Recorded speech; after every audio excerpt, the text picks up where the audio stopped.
Hi Betty, j'espère que tu vas bien, très content de te retrouver pour ce nouveau Tea Time. La semaine dernière, vous avez été plus de 550 à avoir vu mon premier Tea Time et franchement, merci de tous vos reposts. Aujourd'hui, on va voir ensemble une nouvelle histoire qui m'est arrivée dans ma vie, pleine de péripéties.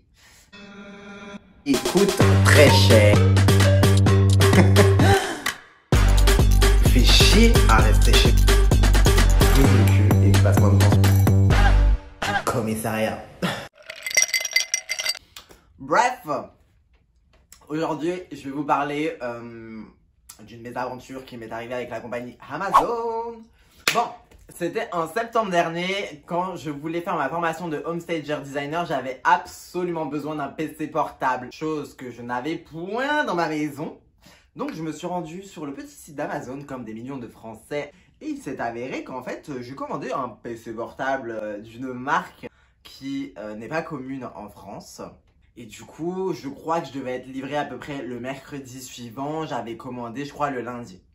Le dimanche, je reçois un autre mail pour me dire « Votre produit a été mis en livraison, parce qu'en gros, Amazon, ils essayent de te relivrer tous les jours jusqu'à temps que tu sois là chez toi. La moindre des choses, c'était de m'informer. Donc je me suis dit, bah, peut-être sa mère, en fait, je vais recevoir mon ordinateur le dimanche, bref.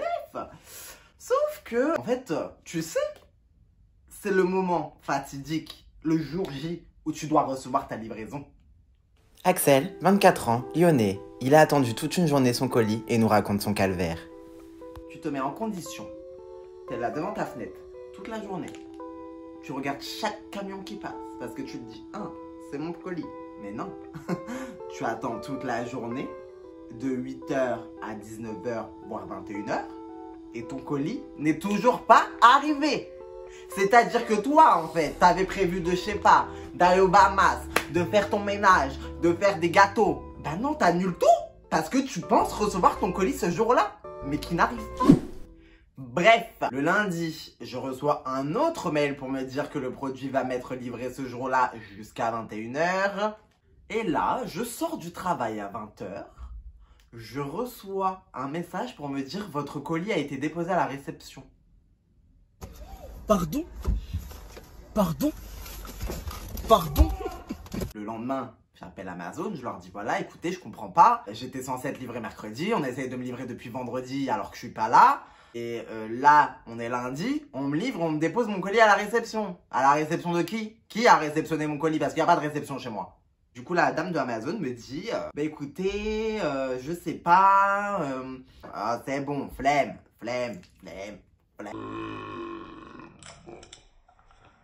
Du coup, on va ouvrir une enquête. Du coup, bah je renvoie un petit vocal à mon ami. Que son mari travaille chez Chronopost et je lui dis ouais par contre là ça commence à être un peu chelou, genre enfin je comprends pas, genre ils se rebalancent la balle entre eux en me disant ouais ça a été déposé là, coordonnées GPS par-ci par-là, nan. Et il me dit bah écoute c'est mort pour toi, ton ordinateur il a été volé. Et là je suis en train de me dire ah ouais en fait je me suis fait couiller.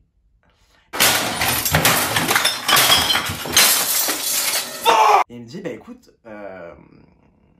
je te conseille un truc, va voir sur le Bon Coin, parce qu'en général, ils revendent les choses qu'ils volent. Donc, moi, je fais quoi? Bah, je mène ma petite enquête. Je vais le soir sur le Bon Coin. Je tape le modèle de mon ordinateur et bien évidemment Lyon. Ce qui m'a permis d'avoir son numéro de téléphone. Et ça va péter! Péter! Vous allez fuir. J'ai screené l'annonce sur le Bon Coin, j'avais le numéro de téléphone et du coup, le lendemain, je rappelle Amazon pour dire voilà, bah écoutez, je pense que mon ordinateur a été volé par un de vos livreurs, j'aimerais être remboursé. Et là, vous savez pas, elle me répond quoi? Oui, je comprends, on va faire une enquête. Je lui dis ah non, vos enquêtes de papiapi, ça commence à bien faire. Au bout d'un moment, il faut me rembourser, bitch. Donc moi j'ai fait quoi? Je me suis dit si elle veut enquêter de son côté, bah je vais enquêter de mon côté. Du coup je trouve l'adresse, le lendemain je bosse, en sortant du taf je prends le tram Souvenez-vous, ce jour-là, du coup j'étais en mission incognito parce que je voulais absolument retrouver mon ordinateur et taper un scandale aux entreprises d'Amazon. Arrivé là-bas, pas criage de partout. Donc en fait, il y avait je crois que c'est un gardien ou un truc comme ça. Il me dit oui, bonjour, qu'est-ce que vous voulez? Je lui dis bah écoutez, voilà, je souhaiterais voir un responsable de l'entrepôt parce que j'ai été volé par un de vos livreurs en sachant que j'ai toutes les preuves sur mon téléphone. Donc, est-ce que ça serait possible de voir un de vos responsables? Et il me dit, ben non, écoutez, je peux pas vous faire rentrer dans l'entrepôt, nanana. Je dis, mais écoutez, monsieur, je pense qu'on s'est pas bien compris. Je ne quitterai pas le devant de votre entrepôt tant que je n'aurai pas vu un responsable du service de livraison. C'est bien clair. Et il me dit, oui, mais je comprends. Je lui dis, non, en fait, vous comprenez pas. Je lui dis, il y a un de vos livreurs qui m'achoura 510 € d'ordinateur. Donc, si vous me ramenez concrètement pas un responsable du site, je vais rentrer moi-même dans le site et aller me servir pour 510 €. Et là, en fait, le responsable du site sort et me dit, c'est pourquoi. Donc, je lui explique encore toute la situation. Et il me dit, écoutez, c'est un peu compliqué parce que, en fait, moi, je suis le directeur du site. Mais dans le site, il y a encore d'autres sous-traitants. Et là, je colle, je me dis, mais c'est un monde sans fin. Du coup, je m'en vais bredouille, sans ordinateur, sans remboursement, je retourne chez moi.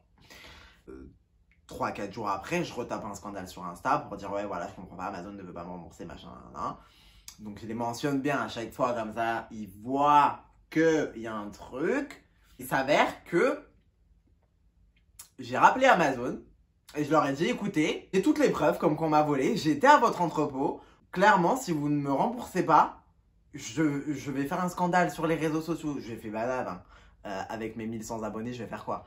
Je leur ai dit, ouais, je vais taper gros scandale. C'est pas normal que on soit volé, qu'on soit pas remboursé, que votre librairie soit toujours en service, nanana. Alors, en fait, quand j'ai eu la personne d'Amazon au téléphone et que je lui ai dit un peu tout ça, elle m'a dit, ah, écoutez, du coup, je vais enclencher un remboursement parce que on va éviter d'ouvrir un litige. Ah oui, bizarrement, là, quand on sonne les cloches pour faire du bruit sur les réseaux sociaux, ça rembourse tout de suite, hein. Mais par contre, 3-4 jours avant, c'était à base de on fait des enquêtes. Alors quand même, faut revoir votre service client. Et elle me dit, écoutez, je suis désolée, j'espère qu'il n'y aura pas de soucis avec votre prochaine commande parce que bien évidemment on peut pas vous renvoyer un ordinateur, mais bon, je vous rembourse, comme ça vous allez pouvoir recommander. Je lui ai dit, écoute ma cocotte, si là tu me rembourses, je vais clairement pas aller dépenser mes 510 balles chez toi, je vais aller chez la concurrence, c'est-à-dire c'est Discount, parce que au niveau service de livraison, je pense que j'ai jamais eu de problème avec eux. Bref. Excusez-moi Axel, nous interrompons votre tea time pour une information importante. Le saviez-vous? C'est parti. Il y a quelques jours, une polémique a refait surface. Amazon serait dans la tourmente pour avoir obligé ses employés à uriner dans une bouteille pour garder une cadence toujours plus rapide. Cette polémique a commencé par le fait qu'un sénateur, plutôt un élu des États-Unis, aurait tweeté ceci. Le fait que vous payiez vos employés 15 $ de l'heure ne fait pas de vous un lieu de travail progressiste. Le compte officiel d'Amazon a donc rétorqué « Vous ne croyez pas vraiment à cette histoire de pipi dans des bouteilles quand même. Si c'était vrai, personne ne travaillerait pour nous. » L'enquête a été ouverte pour savoir si ce qu'affirmait cet élu était vrai ou bien faux. Et il s'est avéré qu'après de nombreux témoignages d'anciens employés ou d'employés encore à l'heure actuelle chez Amazon, affirmaient devoir uriner dans des bouteilles pour pouvoir garder un rythme soutenu et rapide. Amazon s'est empressé de faire un communiqué de presse ou bien un tweet comme on peut l'appeler pour dénoncer et dire, affirmer, actualiser, détourner le propos.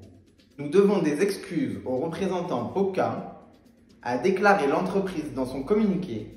Le tweet étant incorrect, il ne prenait pas en compte notre groupe de chauffeurs et se concentrait à tort sur nos centres de distribution où les employés peuvent s'éloigner de leur poste de travail à tout moment pour se rendre dans les dizaines de toilettes à leur disposition. Le problème concernant les chauffeurs d'Amazon est ancien et généralisé à toute l'industrie, a poursuivi l'entreprise. Nous aimerions le résoudre. Nous ne savons pas comment, mais nous allons chercher des solutions. Voilà. C'est simple. La politique d'Amazon, faire pipi dans une bouteille pour aller plus vite. À vous les studios, je vous rends l'antenne. Ok, merci Jace. Tout ça pour vous dire que faites attention quand vous commandez sur des sites tels Amazon ou la Fnac ou je ne sais quoi. Prévoyez toujours un créneau de livraison fixe, comme ça vous êtes sûr déjà de ne pas attendre toute la journée chez vous. Et il y a des embrouilles en mode on a déposé votre colis là, le client n'était pas présent, ça te met un avis mais tu vois à la poste il n'y a pas de colis, on ne sait jamais. Dites-moi en story si vous aussi vous avez eu des galères avec une société de livraison ou même Amazon. Et on se retrouve dimanche prochain pour un nouveau Tea Time. J'espère que celui-ci vous a plu. N'hésitez pas à commenter, liker et partager. Et c'est tout pour moi.